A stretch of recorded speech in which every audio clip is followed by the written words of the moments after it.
Hello प्यारे दोस्तों, आज हम इजहार-ए मोहब्बत एक रोमांटिक प्रेम कहानी का 10वां भाग लेकर आ गए हैं। तो चलिए आज की कहानी को शुरू करते हैं। लावण्या ने कहा, मुझे बेड शेयर करने की आदत नहीं है, इसलिए थोड़ा अजीब सा लग रहा है। मैं घबरा नहीं रही हूँ, बल्कि सोने की कोशिश कर रही हूँ। शिवांश ने एक गहरी सांस ली और फिर लावण्या को अपनी बाहों में खींच लिया। उसने अपनी और लावण्या की उंगलियों को आपस में उलझा लिया और लावण्या के पैरों को अपने पैरों के बीच ट्रैप कर लिया।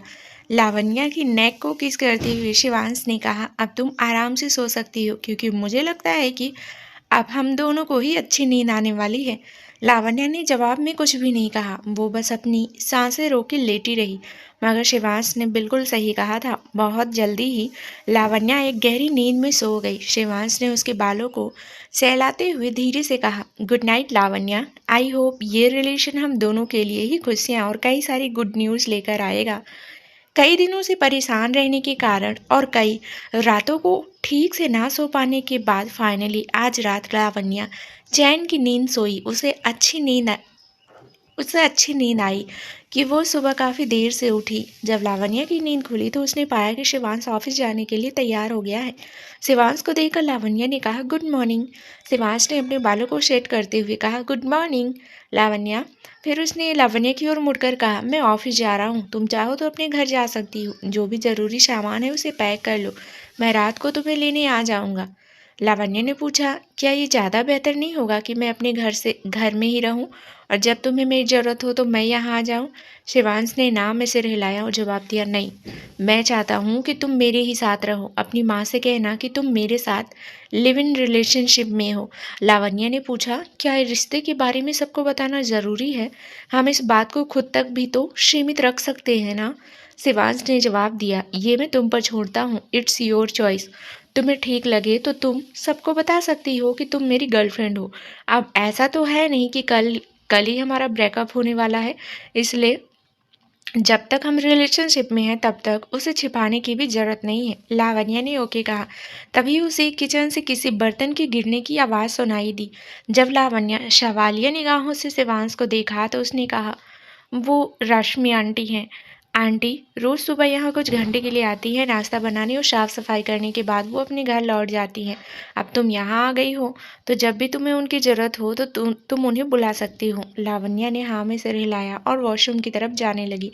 शिवांश ने उसे रोकते हुए कहा, मैंने शारिका से कहकर तुम्हारे लिए कुछ ज़रूरी सामान मंगवाया था।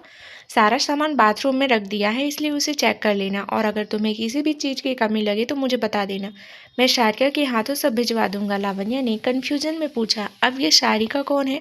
शिवांश ने अपनी टाई उठाते हुए जवाब दिया, मेरी पर्सनल असिस्टेंट। बाद में टाइम मिलेगा तो तुम्हें मैं उसे इंट्रोड्यूस करवाऊंगा। लावण्या ने ओके कहा और शिवांश के हाथ से टाई ले ली। शिवांश के थोड़ा करीब आकर लावण्या ने उसके गले में टाई डाली और उसे बांधने लगी। शिवांश ने पूछा, इससे पहले तुम रोहित के साथ भी लिव इन रिलेशनशिप में थी ना? क्या तुम उसे भी टाई बांधने में ऐसे ही मदद करती थी? शिवांश की ये बात लावण्या को चुभ सी गई, क्योंकि रोहित ने लावण्या को कभी अपने साथ रहने के लिए फोर्स नहीं किया था, बल्कि लावण्या खुद से उसके साथ रह रही थी ताकि उसका ध्यान रख सके। लावण्या को इंटीमेसी में ज़्यादा दिलचस्पी नहीं थी, इसलिए रोहित को भी लावण्या का इस तरह करीब आना पसंद नहीं था, जिसके कारण लावण्या उससे दूर ही रहती थी। लावण्या ने गहरी सांस लेते हुए कहा, नहीं, मैं अक्सर पापा की टाई बांध देती थी क्योंकि मुझे ये काम पसंद है। रोहित से तो मैं दूर ही रहती थी और अभी भी मैं उससे दूर ही रहना चाहती हूँ। इसलिए मेरी रिक्वेस्ट है कि आगे से हम रोहित के बारे में ज़्यादा बात ना करें। लावण्या के इस जवाब से शिवांश को संतुष्ट किया।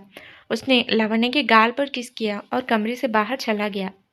लावण्या भी फ्रेश होने के लिए वॉशरूम में चली गई। शिवांश जब डाइनिंग एरिया में बैठकर कॉफ़ी पी रहा था तभी उसे उसके पापा का एक मैसेज आया, जिसमें लिखा था, शिवांश कुछ समय बाद तुम्हारे कपूर अंकल मुंबई आ रहे हैं। अपनी जिस बेटी को वो सालों से तलाश रहे हैं उससे रिलेटेड एक क्लू मिला है। मैं एक तस्वीर तुम्हें भेज रहा हूँ, अगर तुम्हारे पास समय हो तो मिस्टर कपूर की बेटी को तलाश लेना। शिवांश ने श्याम की भेजी हुई तस्वीर को डाउनलोड किया और ध्यान से देखा। ये एक पेंडेंट था जिसमें पिंक डायमंड लगा हुआ था। शिवांश को ये पेंडेंट काफ़ी जाना-पहचाना सा लग रहा था, लेकिन उसने इस पेंडेंट को देखा ये याद नहीं आ रहा था। शिवांश इस बारे में कुछ सोच ही रहा था कि तभी लावण्या उसके सामने आकर खड़ी हो गई। शिवांश ने लावण्या को ऊपर से नीचे तक देखा और कहा, ये ड्रेस तुम पर अच्छी लग रही है, इट्स प्रिटी। लावण्या भी इस बात से पूरी तरह सहमत थी। उसने ब्लू कलर की मिडी ड्रेस पहनी हुई थी। पहली नज़र में ही लावण्या को ये ड्रेस बहुत पसंद आई थी। लावण्या ने ड्रेस को धीरे से सहलाते हुए कहा, हाँ, सारिका की चॉइस काफ़ी अच्छी है। शिवांश ने हाँ में सिर हिलाया और कहा, चलो नाश्ता कर लेती हैं। ये कहकर उसने रश्मि को आवाज़ लगाई। रश्मि ने जल्दी से आकर शिवांश और लावण्या को नाश्ता सर्व किया। लावण्या काफ़ी देर तक अपनी प्लेट को ही देखती रही, क्योंकि उसके प्लेट में पैनकेक्स थे और साथ में एक गिलास दूध था। लावण्या को मीठा खाना ज़्यादा पसंद नहीं था, इसलिए वो बस अपने खाने को निहार रही थी। रश्मि ने जब देखा कि लावण्या खा नहीं रही है तो उन्होंने कहा, I am so sorry madam, मुझे नहीं पता था कि आप खाने में क्या पसंद करती है, इसलिए मैंने आपके लिए भी सर की पसंद का नाश्ता बना दिया। आप मुझे अपनी पसंद बता देना, मैं कल से उसी हिसाब से नाश्ता बना दिया करूँगी। लावण्या ने हल्की सी स्माइल के साथ कहा, इसकी कोई ज़रूरत नहीं आंटी, आप जो बनाएंगी वो मैं खा लूँगी, बस मुझे मीठा थोड़ा कम पसंद है और एक बारी में इतना सारा मीठा नहीं खा सकती। शिवांश ने हल्के से खांसते हुए कहा, आंटी आप ये पैनकेक्स ले जाइए और लावण्या के लिए कुछ और बना दीजिए। लावण्या ने इस बात के लिए मना करना चाहा, लेकिन रश्मि ऑलरेडी किचन में जा चुकी थी और शिवांश ने लावण्या को आंखें दिखाकर चुप करवा दिया था। लावण्या मुंह बनाकर चुपचाप बैठ गई। टाइम पास करने के लिए लावण्या अपने सामने रखे कांटे चम्मच से खेल रही थी। लावण्या के इस हरकत को देखकर शिवांश ने कहा, अगर तुम्हें इन चीज़ों से खेलने का इतना ही शौक है तो ज़रा अपने हाथों से मुझे नाश्ता करवाओ। लावण्या ने कन्फ्यूजन में एक आईब्रो उठाते हुए पूछा, एक्सक्यूज़ मी। शिवांश ने अपनी प्लेट को लावण्या की ओर खिसकाते हुए कहा, यू हर्ड यू हेयर्ड मी लावण्या, मुझे तुम्हारे ही हाथ से खाना है। अब तुम मेरी गर्लफ्रेंड हो, इसलिए अपने बॉयफ्रेंड के लिए इतना तो कर ही सकती हो। लावण्या ने एक नकली मुस्कान के साथ कहा, जी बिल्कुल। वैसे भी लावण्या कुछ कर नहीं रही थी, इसलिए उसने नाइफ एंड फ्रॉक उठा लिया। बड़ी ही तहजीब से लावण्या ने पैनकेक का पीस कट किया और उसे चॉकलेट सिरप में डीप करके शिवांश को खिलाया। शिवांश को अपना हर काम खुद से करना बहुत पसंद था, इसलिए उसे खुद समझ नहीं आ रहा था कि वो लावण्या को क्यों तंग कर रहा है। शिवांश अपनी माँ के हाथ से भी एक बाइट खाने के बाद मुंह बनाकर बैठ जाता था, इसलिए आज उसने डिमांड किया कि लावण्या उसे अपने हाथों से खिलाए। शिवांश अपनी इस हरकत को समझ नहीं पा रहा था, पर उसे बड़ा मज़ा आ रहा था। तभी रश्मि लावण्या के लिए पोहा बनाकर ले आई। शिवांश ने लावण्या से कहा, अब अपना नाश्ता ख़त्म करो और फिर आंटी को अपनी पसंद नापसंद बता देना। भले ही तुम खाने पीने को लेकर ज़्यादा नखरे नहीं करती, पर फिर भी मैं चाहता हूँ कि तुम मेरे कारण कॉम्प्रोमाइज़ ना करो। तुम यहाँ रह रही हो तो हक से रहो, ज़्यादा सोच विचार करने की ज़रूरत नहीं है, ओके। लावण्या ने हाँ में सिर हिलाते हुए ओके कहा। फिर वो चुपचाप पोहा खाने लगी। शिवांश ने अपना नाश्ता खत्म कर लिया, इसलिए वो लावण्या के एक्शंस देख रहा था। लावण्या बहुत धीरे और तहजीब से खाना खा रही थी। उसका एक भी एक्शन बनावटी नहीं था और सही। यही चीज़ें शिवांश को पसंद आई। शिवांश ने मन ही मन खुद से कहा, लावण्या बिल्कुल वैसी ही है जैसी गर्लफ्रेंड मुझे चाहिए। दूसरे दिन जब मैं उसे अपने पेरेंट्स से इंट्रोड्यूस करवाऊंगा तो मुझे उसे फालतू की ट्रेनिंग नहीं देनी होगी। आई एम श्योर कि मॉम डैड को लावण्या पसंद आएगी। दरअसल शिवांश के पेरेंट्स कब से उसके ऊपर शादी को लेकर दबाव बना रहे थे। अब शिवांश ने लावण्या को अपनी गर्लफ्रेंड बना लिया था तो वो उसे अपने पेरेंट्स से भी मिलवाना चाहता था, ताकि श्याम और नीता कुछ समय के लिए चुप रहें। वैसे भी शिवांश इतनी आसानी से लावण्या से ब्रेकअप नहीं करने वाला था, इसलिए उसे अपनी फैमिली से मिलवाने में कोई दिक्कत नहीं थी। अचानक शिवांश ने लावण्या को कहते हुए सुना, मैं अपनी बाकी जॉब्स खो चुकी हूँ, मगर अंजलि को मैं अभी भी क्लासेस दे रही हूँ। मैं सोच रही हूँ कि अब मैं आकाश के घर जाने की टाइम चेंज कर दूँ। शिवांश ने हाँ में सिर हिलाया और फिर पूछा, जब तुम्हें पियानो इतना ही पसंद है तो तुमने आगे की पढ़ाई पूरी क्यों नहीं की? मैंने तुम्हारा टैलेंट देखा है, तो तुम्हें नहीं लगता कि तुम्हें अपने इस टैलेंट को दुनिया को भी दिखाना चाहिए? लावण्या ने फीकी मुस्कान के साथ कहा, कुछ कारण ऐसे थे कि मुझे ये आइडिया ड्रॉप करना पड़ा। मैं खुश हूँ पर असलियत कुछ और ही थी। लावण्या आज भी आगे पढ़ना चाहती थी। वो चाहती थी कि पूरी दुनिया उसे जाने, लेकिन ये सपना पूरा नहीं हो सकता था। दरअसल लावण्या को विदेश जाकर अपनी पढ़ाई पूरी करने का मौका मिला था, लेकिन निधि ने इस चीज़ के लिए साफ इनकार कर दिया था। ऐसा नहीं था कि वो लावण्या का भला नहीं चाहती थी या फिर उनके पास पैसे नहीं थे। बात बस इतनी थी कि निधि लावण्या को लेकर बहुत प्रोटेक्टिव और पॉजिटिव थी। उनके खुद के बच्चे नहीं थे, इसलिए वो लावण्या को अपनी नज़रों के सामने रखना चाहती थी ताकि कोई लावण्या को हर्ट ना करे और लावण्या सही सलामत रहे। शिवांश ने जब महसूस किया कि लावण्या इस टॉपिक पर बात नहीं करना चाहती तो उसने कहा, अब मुझे चलना चाहिए। मेरे पास आज के लिए बहुत सारा काम है। उम्मीद है कि वापस लौट कर मैं तुम्हें गुड न्यूज़ सुनाऊंगा। लावण्या ने मुस्कुराते हुए कहा, बेस्ट ऑफ लक। शिवांश ने थैंक यू कहने के लिए मुंह खोला, तभी डोरबेल की आवाज़ सुनाई दी। लावण्या ने अपनी जगह से उठते हुए कहा, मैं चेक कर लेती हूँ। यह कहकर लावण्या मेन डोर की तरफ गई और दरवाज़ा खोला। दरवाजे पर रोनित खड़ा था, जिसे लावण्या ने पहली ही नज़र में पहचान लिया, क्योंकि शिवांश का सिक्योरिटी होने के कारण रोनित भी एक पब्लिक फिगर था। एक दिन पहले ही शिवांश ने रोनित को लावण्या की तस्वीर दिखाई थी, इसलिए उसने भी लावण्या को पहली नज़र में ही पहचान लिया। लावण्या को शिवांश के अपार्टमेंट में देखकर रोनित समझ गया कि वो शिवांश के लिए बहुत खास है, इसलिए रोनित लावण्या की गुड बुक्स में आना चाहता था। उसने एक बड़ी सी स्माइल के साथ कहा, गुड मॉर्निंग मिश। तभी अंदर से शिवांश की रौबदार आवाज़ आई, अंदर आ जाओ रोनित। बाहर खड़े होकर टाइम वेस्ट करने से बेहतर होगा कि तुम मुझे यहाँ आने की वजह बताओ। शिवांश की आवाज़ सुनकर रोनित के चेहरे से ही स्माइल गायब हो गई और वो भागकर शिवांश के पास चला गया। रोनित ने अपनी इनोसेंस प्रूफ करते हुए कहा, मैं मिस लावण्या को बस गुड मॉर्निंग कह रहा था। शिवांश ने एक आईब्रो उठाते हुए पूछा, क्या मैंने तुमसे पूछा कि तुम क्या कह रहे थे? रोनित ने तुरंत हाँ में सिर हिलाया। शिवांश ने सपाट लहजे में पूछा, तुम्हारे यहाँ आने की वजह? रोनित ने टेबल पर एक फाइल रखते हुए कहा, ये रही मिस्टर राजेश शेखावत के केस की फाइल। बेल का इंतजाम हो चुका है, हमें बस पुलिस स्टेशन जाना है। शिवांश ने मुस्कुराते हुए कहा, वेरी गुड, अच्छा काम किया तुमने, लेट्स गो। ये कहकर शिवांश ने लावण्या को देखा, जो किचन में खड़ी होकर रश्मि से बातें कर रही थी। शिवांश ने थोड़ी तेज आवाज़ में कहा, मैं जा रहा हूँ, टेक केयर। लावण्या ने किचन से बाहर आते हुए कहा, ओके, तुम भी अपना ध्यान रखना। फिर लावण्या पार्किंग एरिया तक शिवांश को छोड़ने गई। जब वो वहाँ से चला गया तब लावण्या दोबारा शिवांश के अपार्टमेंट में लौटी। वो वापस किचन में जाने वाली थी, तभी उसे अपने फ़ोन की रिंगटोन सुनाई दी। लावण्या ने खुद से सवाल किया, अब ये सुबह सुबह कौन आ गया? जल्दी से लावण्या शिवांश के बेडरूम में गई, जहां उसका फ़ोन चार्जिंग पर लगा हुआ था। शिवांश ने रात को ही लावण्या का फ़ोन फिक्स करवा दिया था, जिसके लिए लावण्या उसकी शुक्रगुजार थी। लावण्या ने कॉलर आईडी चेक की तो ये रोहित था। रोहित का नाम पढ़कर लावण्या ने दांत पीसते हुए कहा, ये इंसान मुझे कभी चैन से जीने नहीं देगा, पर कोई बात नहीं, अब ये मुझे ज़्यादा तंग नहीं करेगा। ये सोचकर लावण्या ने कॉल रिसीव किया और बहुत ही रूड तरीके से पूछा, क्या चाहिए तुम्हें? रोहित ने पूछा, ये क्या तरीका हुआ बात करने का? भूल गई कि मैं कौन हूँ?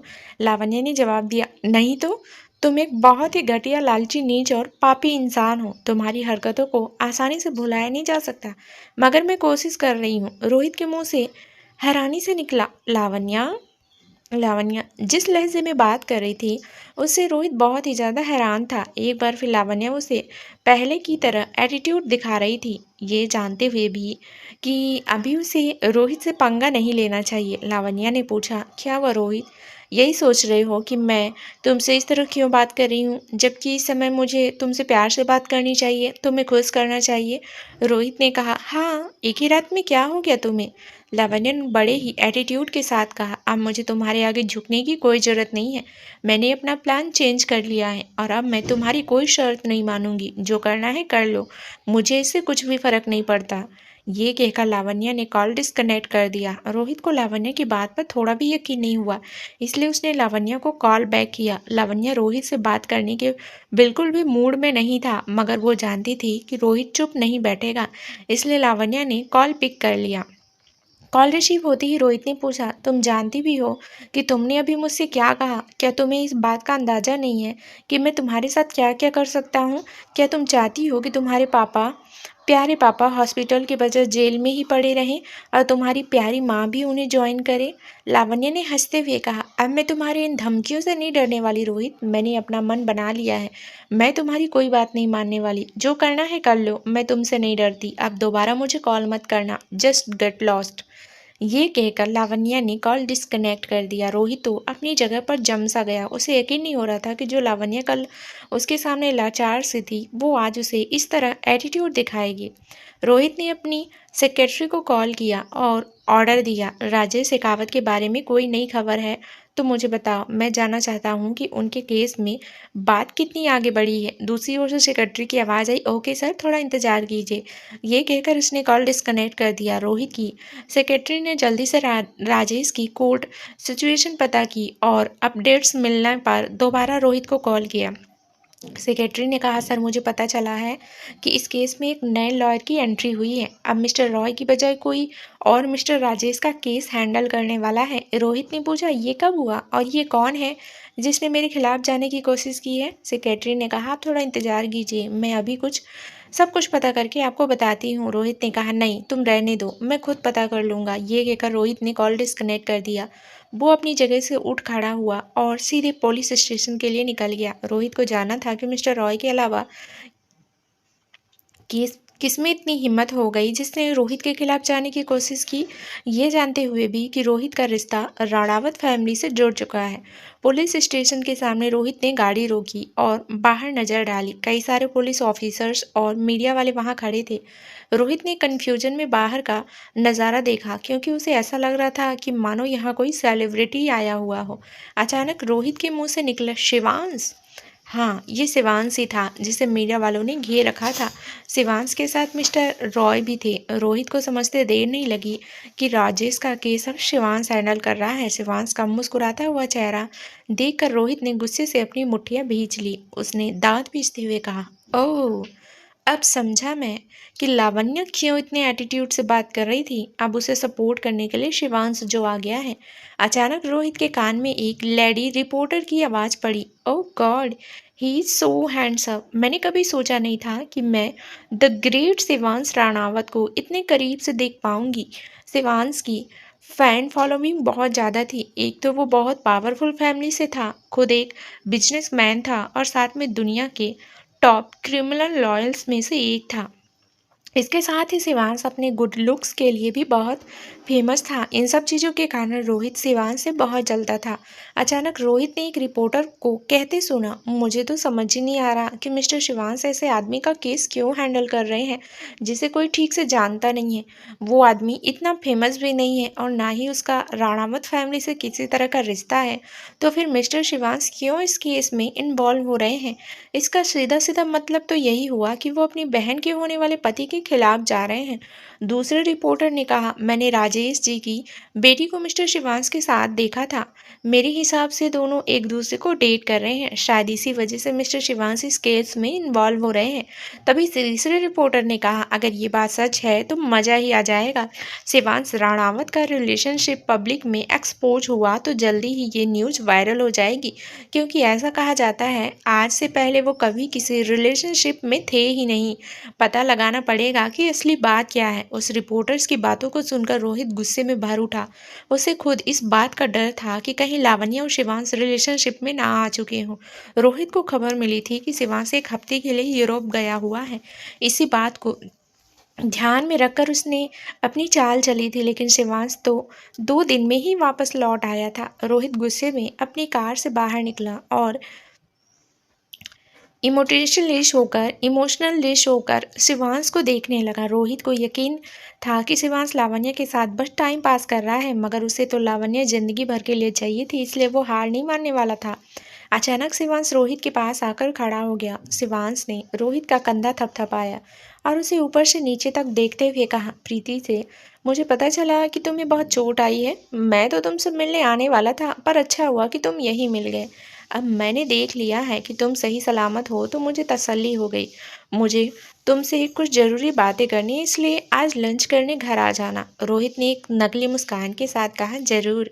उसे शिवांश पर इस समय बहुत गुस्सा आ रहा था। रोहित जानता था कि शिवांश जानबूझकर ये सब बातें बोल रहा है, और रोहित ये भी समझ रहा था कि कहीं ना कहीं शिवांश को सब कुछ पता है और वो बस रोहित को ताने मार रहा है। शिवांश ने धीरे से रोहित के कान में कहा, लावण्या सिर्फ मेरी है, इसलिए अब उससे दूर रहो, वरना बहुत पछताओगी। ये कहकर शिवांश ने रोहित के बालों में हाथ फेर कर उसकी हेयर स्टाइल को खराब कर दिया और वहां से चला गया।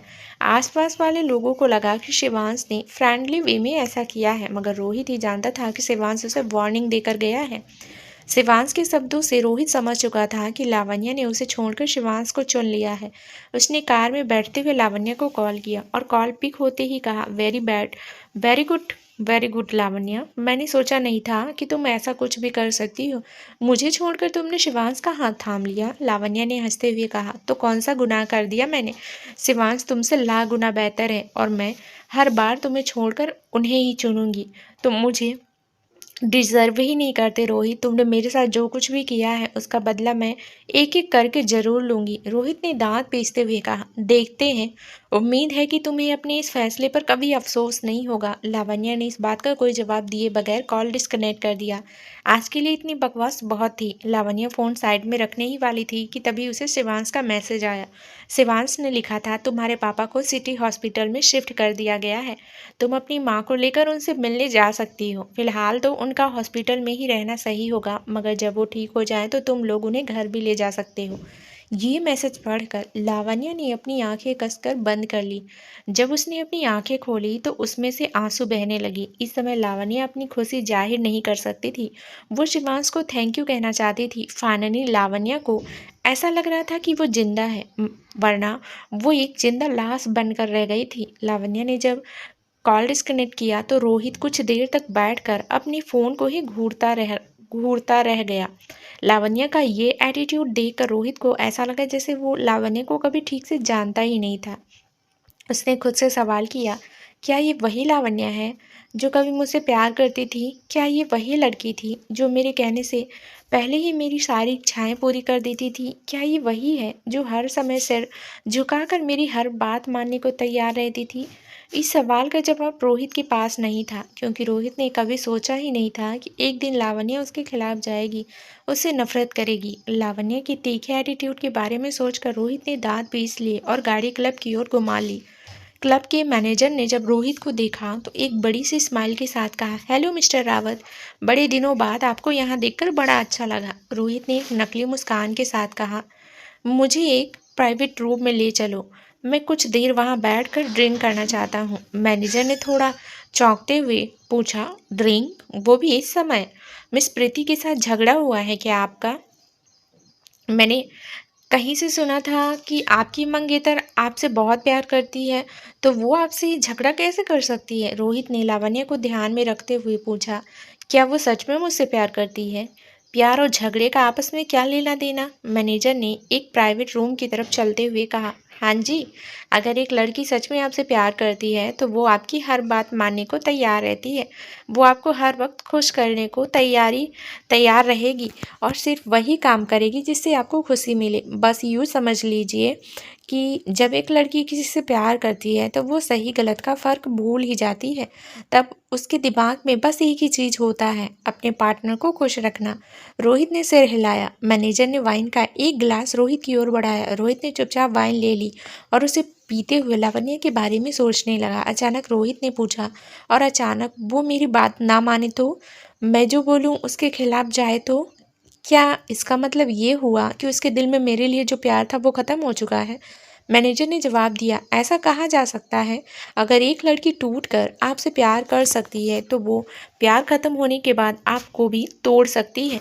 एक बार अगर आपके लवर के दिल में आपके लिए प्यार ख़त्म हो गया और वो आपसे नफरत करने लगी तो वो दोबारा आपसे कभी प्यार नहीं करेगी। पर मुझे लगता नहीं कि मिस प्रीति के केस में ऐसा है। आप जैसे आउटस्टैंडिंग इंसान से तो वो नफरत कर ही नहीं सकती। आपका चार्म ही कुछ ऐसा है कि मिस प्रीति चाह कर भी आपको छोड़ नहीं सकती। रोहित ने इस बात का कोई जवाब नहीं दिया। वो गुमसुम सा बैठकर शराब पिए जा रहा था। मैनेजर समझ गया कि आज रोहित बहुत ही बुरे मूड में है और उस मूड को कैसे ठीक करना है ये भी वो मैनेजर जानता था। उसने जल्दी ही एक सुंदर सी लड़की को कमरे में बुला लिया। मैनेजर ने उस लड़की से कहा, मिस्टर रावत आज अच्छे मूड में नहीं है, वो अकेले ही ड्रिंक कर रहे हैं, पर अगर तुम इनका साथ दो तो इनका मूड अच्छा हो सकता है। Don't disappointed me. मैनेजर की बात का सिंपल मतलब ये था कि वो लड़की रोहित के साथ इंटीमेट होकर उसका मूड अच्छा कर दे। ये रोहित का फेवरेट क्लब था और वो अक्सर यहाँ आता था, इसलिए मैनेजर को पता था कि रोहित किस तरह का इंसान है। रोहित अक्सर यहाँ ड्रिंक और अपना बिस्तर गर्म करने आता था और उसके सारे सीक्रेट्स मैनेजर के पास सेफ थे। मैनेजर की बात सुनकर वो लड़की आगे बढ़ी। रोहित अकेला रहना चाहता था, इसलिए उसने सोचा कि लड़की को वापस भेज दिया जाए, मगर जैसे ही रोहित ने उस लड़की को देखा उसका मुंह खुला का खुला रह गया। रोहित का रिएक्शन देखकर मैनेजर मुस्कुराता हुआ कमरे से बाहर चला गया। जाने से पहले उसने कहा, प्लीज़ एंजॉय। रोहित ने मैनेजर पर ध्यान नहीं दिया, पर उस लड़की को देख कर कहा, लावण्या। ये लड़की बिल्कुल लावण्या जैसी दिखती थी, इसलिए रोहित ने उस लड़की को अपने करीब खींच लिया। उसने पूछा, क्या नाम है तुम्हारा? उस लड़की ने जवाब दिया, रीना। रोहित ने मुस्कुराते हुए कहा, नाइस नेम। और फिर उसने अपने होठों को रीना के होठों पर रख दिया। रीना ने तुरंत ही रोहित को अपनी बाहों में भर लिया और बहुत पैशन के साथ रोहित को चूमने लगी। कुछ ही मिनटों में प्राइवेट रूम का माहौल गर्म हो चुका था। रोहित और रीना के कपड़े जमीन पर बिखरे हुए थे और वो एक दूसरे से लिपटे हुए थे। रोहित लावण्या को इमेजिन करके रीना को बेतहासा तो चूमे जा रहा था और रीना पूरी तरह उसका साथ दे रही थी। कुछ देर बाद रोहित ने अपने कपड़े पहनते हुए कहा, तुम्हारे साथ समय बिताकर अच्छा लगा रीना। रीना ने रोहित को शर्ट पहनने में हेल्प करते हुए पूछा, तो इसका मतलब ये है कि आप फ्यूचर में भी मुझसे मिलने आएंगे? रोहित ने अपनी जगह से उठते हुए कहा, वो फ्यूचर में ही देखेंगे, अभी मुझे चलना चाहिए, आई एम गेटिंग लेट। ये कहकर रोहित ने अपना कोट हाथ में उठाया और कमरे से बाहर निकल गया। रीना अफसोस भरी नज़रों से उसे देखती रह गई। रीना ने सोचा था कि शायद वो रोहित की मिस्ट्रेस बन सकती है, क्योंकि जब वो रोहित के साथ फिजिकल हो रही थी तब रोहित उसे बार बार लावण्या कह रहा था। रीना लावण्या को जानती तो नहीं थी, पर वो ये बात समझ गई थी कि रोहित के दिल में लावण्या की खास जगह है। उसे ये भी समझ आ रहा था कि वो लावण्या जैसी दिखती होगी, जिस वजह से रोहित उसे इस तरह ट्रीट कर रहा है। इसलिए रीना इस मौके का फ़ायदा उठाना चाहती थी, पर रोहित उसे छोड़कर जा चुका था। क्लब से बाहर आकर रोहित ने अपने बालों में हाथ फेरा और कहा, डैम इट, अब राणावत मेंशन भी जाना है मुझे। पर शिवांश ने क्या सोचकर मुझे लंच के लिए इनवाइट किया? रोहित का सवाल बिल्कुल सही था। करीब 1:30 बजे रोहित शिवांश के घर पहुंचा। श्याम और नीता लिविंग रूम में ही थे, इसलिए उन्होंने रोहित का वेलकम किया और उसे बैठने को कहा। उसी वक्त प्रीति भागते हुए सीढ़ियों से नीचे आई, मगर उसके चेहरे पर हल्का गुस्सा था। उसने चिढ़ते हुए श्याम से कहा, पापा, भैया ने मुझसे वादा किया था कि वो आज हम सबके साथ लंच करेंगे, लेकिन अब वो कह रहे हैं कि हम लोग लंच कर लें। वो कोई ज़रूरी काम कर रहे हैं, इसलिए वो बाद में आएंगे। प्रीति ये बोल ही रही थी, तभी उसकी नज़र रोहित पर पड़ी। रोहित को देखकर प्रीति का सारा गुस्सा गायब हो गया और वो उछलकर रोहित के बगल में बैठ गई। प्रीति ने रोहित को साइड हक करते हुए कहा, प्लीज़ भैया पर गुस्सा मत होना, वो सच में किसी काम में उलझ गए होंगे, तुम तो जानती ही हो उन्हें। रोहित ने चेहरे पर जबरदस्ती की मुस्कान लाते हुए हाँ में सिर हिलाया। उसे पता था कि इस वक्त शिवांश के लिए लावण्य से ज़रूरी और कोई काम नहीं है। ये ख्याल आते ही रोहित गुस्से से भर उठा, मगर किसी तरह उसने अपने चेहरे पर एक शिकन भी नहीं आने दी। रोहित ने प्रीति के बालों को सहलाते हुए कहा, जानता हूँ, तभी तो कोई शिकायत नहीं कर रहा। शिवांश भैया को तो ना सिर्फ बिजनेस संभालना होता है, बल्कि वो एक लॉयर हैं, तो लीगल मैटर्स भी देखने होते हैं। इट्स ओके, तुम्हें भी उन्हें समझना चाहिए। रोहित की बात सुनकर प्रीति, श्याम और नीता मुस्कुराने लगे। श्याम और नीता रोहित के बिहेवियर से काफ़ी संतुष्ट थे और उन्हें लगता था कि उनकी प्यारी बेटी के लिए रोहित एक परफेक्ट पार्टनर है। श्याम ने जानबूझकर प्रीति को तंग करने के लिए कहा, तुमने क्या रोहित को अपनी तरह समझा है? रोहित तो बहुत ही समझदार इंसान है और सबकी सिचुएशन समझता है, तुम्हारी तरह नहीं जो छोटी सी बात पर मुंह फुला ले। ये सुनकर प्रीति सच में मुंह फुलाकर बैठ गई। रोहित ने प्रीति को डिफेंड करते हुए कहा, नहीं अंकल, प्रीति भी बहुत समझदार है, बस उसमें थोड़ा बचपना है, वरना प्रीति जितनी समझदार लड़की मैंने शायद ही कोई देखी हो। रोहित की इस बात से प्रीति खुश हो गई। उसने दोबारा रोहित को हक कर लिया, पर अचानक प्रीति को कुछ महसूस हुआ। उसे रोहित के कपड़ों से फीमेल परफ्यूम की स्मेल आई। प्रीति ने पूछा, ये खुशबू कैसी है? तुम्हारे कपड़ों पर फीमेल परफ्यूम?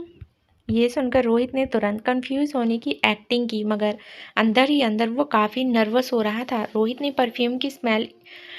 परफ्यूम की स्मेल इसलिए आ रही थी क्योंकि क्लब में वो रीना से लिपटा हुआ था, पर ये बात रोहित को किसी भी तरह प्रीति से छिपानी थी। उसने कंफ्यूज एक्सप्रेशन के साथ ही कहा, सुबह नर्स ने मेरी पट्टी बदली थी, शायद उसके कपड़ों से ट्रांसफ़र हो गई होगी खुशबू।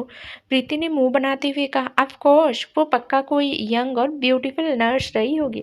रोहित समझ गया कि प्रीति किस ओर इशारा कर रही है। उसे पता था कि प्रीति को शक हो रहा है, पर रोहित तो रोहित था। वो अच्छी तरह जानता था कि प्रीति के दिमाग को किस तरह कंट्रोल करना है।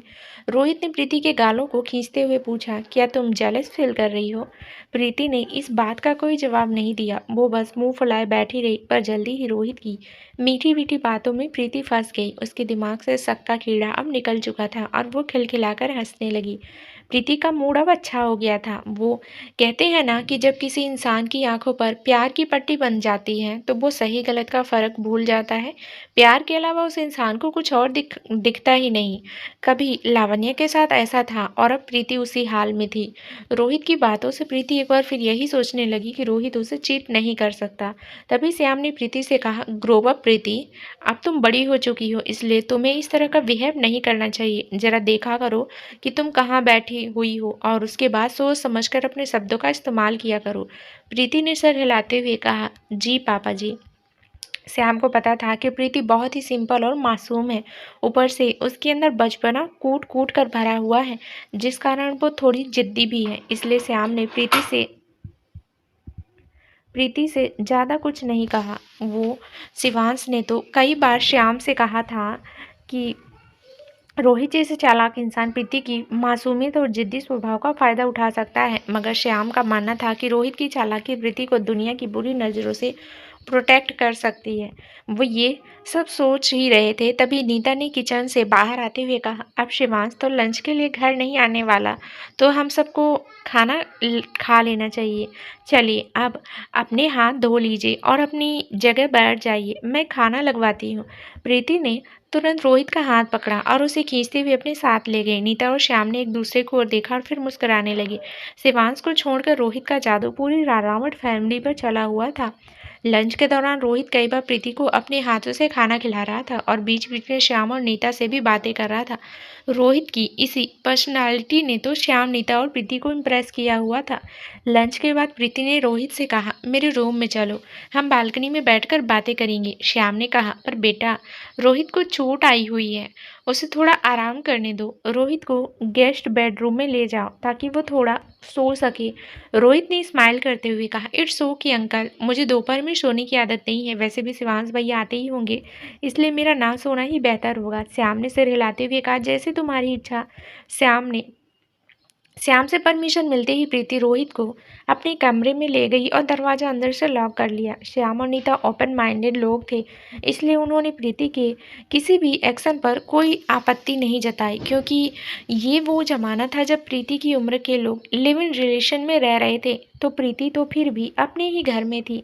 अपने कमरे का दरवाज़ा बंद करते ही प्रीति ने रोहित को किस करना शुरू कर दिया। रोहित ने प्रीति की कमर को पकड़कर उसे खुद से सटा लिया और पूरे पैशन के साथ उसे किस बैक किया।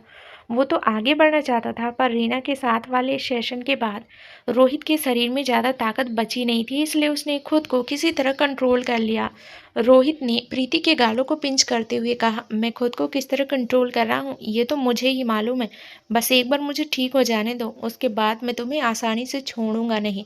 प्रीति ने ब्लश करते हुए रोहित को खुद से दूर धकेला और कहा, आई रियली विश कि तुम अभी शावर ले लो। इस परफ्यूम की स्मेल मुझे बहुत इरिटेट कर रही है, पर इसमें तुम्हारी भी कोई गलती नहीं है। उस नर्स का परफ्यूम कुछ ज़्यादा ही स्ट्रॉन्ग था, जो थोड़ा टच होने के बावजूद इतना असर कर गया। इसके जवाब में रोहित ने कुछ भी नहीं कहा। वो बालकनी के पास आकर खड़ा हो गया। प्रीति ने अपने फ़ोन में नज़र डालते हुए कहा, ओ गॉड, मेरे दिमाग से निकल ही गया कि भैया ने मुझे कुछ फाइल्स रेडी करने को कही थी। मैं स्टडी रूम में मैं स्टडी रूम में, तुम चाहो तो तब तक आराम कर सकते हो। रोहित ने एक नज़र मुड़कर प्रीति को देखा और कहा, ठीक है, मैं यहीं बेड पर लेट जाता हूँ, जरा जल्दी आना, कहीं मैं सो ना जाऊँ। प्रीति ने हाँ में सिर हिलाया और कमरे से बाहर चली गई। रोहित बेड पर लेट गया और गहरी सोच में डूब गया। दिन भर की थकान के बाद रोहित को नींद आ ही गई और वो सो गया। करीब 1 घंटे बाद उसकी नींद खुली तो वो बालकनी के पास आकर खड़ा हो गया।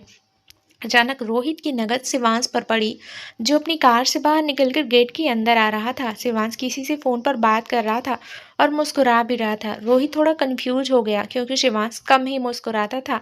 तभी उसने शिवांश को कहते हुए सुना, नहीं नहीं, मैं अपनी अपार्टमेंट में नहीं हूँ, बल्कि मैं घर पर आया हुआ हूँ।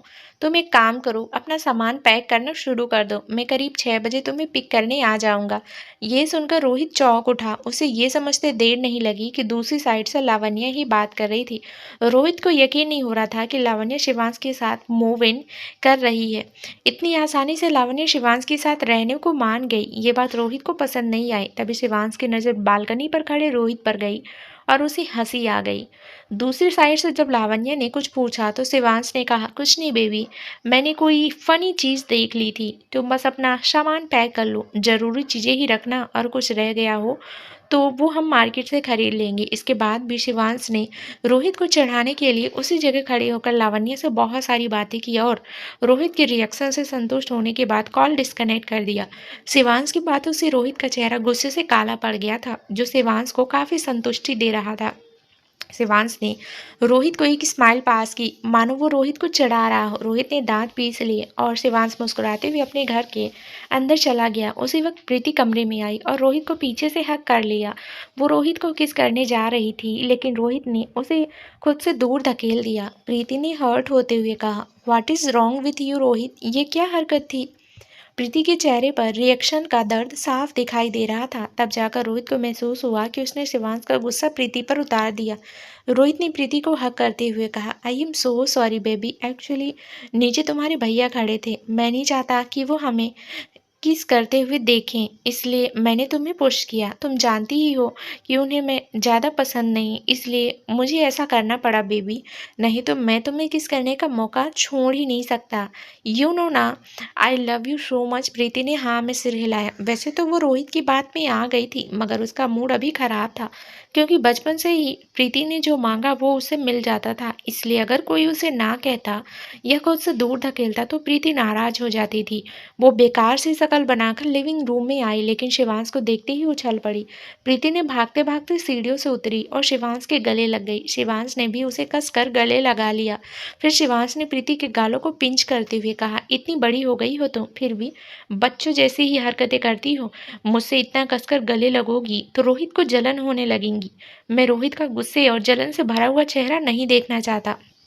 ये कहकर शिवांश ने रोहित की ओर देखा और आंख मारी। ये कहकर शिवांश कुछ देर पहले वाली बात की ओर इशारा कर रहा था, जब लावण्या से बात करते करते उसने रोहित का जेलस चेहरा देखा था। प्रीति ने हंसते हुए कहा, ऐसा कुछ नहीं है भैया, रोहित को आपसे क्यों जलन होगी, आप तो मेरे भाई हो और भाई बहन के बीच गले लगना बहुत नॉर्मल सी बात है ना रोहित।